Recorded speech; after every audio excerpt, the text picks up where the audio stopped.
Hello Upstreet, Pastor Tim here, and I miss you guys so much. And right now, I'm in our Upstreet room, and as I look around, let me tell you, it's completely empty. Now I know you guys are really bored at home, so let me tell you a story. But first,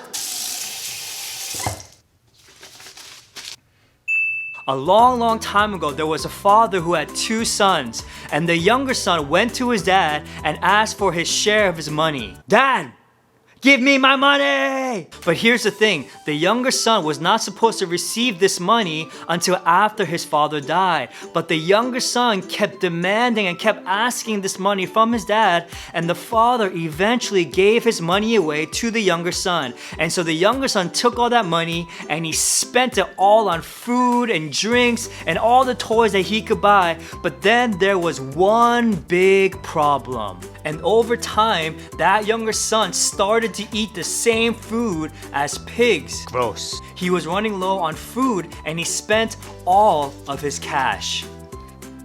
And so he decided to go back home to apologize and to say sorry to his dad. And so as he was walking back home, he's thinking to himself, man, I really hope that my dad will accept me just as a servant. I mean, I did some pretty bad things to my dad. I just wish I could work as a servant. And as he's walking back home, guess what happened? Now, boys and girls, do you really want to know what happened? Well, in Luke chapter 15, verse 20, it says this: while the son was still a long way off, his father saw him. He was filled with tender love for his son. He ran to him, he threw his arms around him, and kissed him. The father forgave his youngest son. He was so happy, he was so ecstatic that his son that was once lost is now found. And so he approached him, he ran to him, and he hugged him, and he kissed him, and he said, "Welcome, my youngest son." Now, boys and girls, the youngest son messed up big time, right? Yeah, he messed up majorly, like big, like huge mistake. But yet the father still forgave him.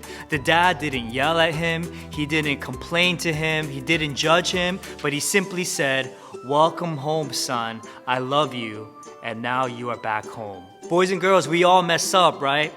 Some of us had said some bad words. Some of us have hurt our siblings. Some of us don't listen to our parents. Some of us might have thought some really bad thoughts.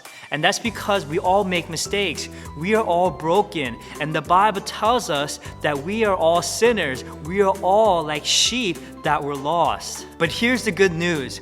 God is always ready to forgive. Just like the father in the story. Even though the youngest son went and he rebelled and spent all of his dad's cash, when he came back, the dad warmly embraced him and welcomed him. And so, boys and girls, even though we mess up, if we put our faith and our trust, and if we confess before Jesus Christ, He is faithful and just, and He will purify us, and He will forgive us from all the wrong things that we have committed in our lives. And this is why Jesus Christ came to this world 2,000 years ago. He loves you and me so much that He died on the cross so that we could be forgiven of our sins. Well, boys and girls, I miss you so much. I'm thinking about you every single day. I'm praying for you, and I really hope that you guys are enjoying your time at home.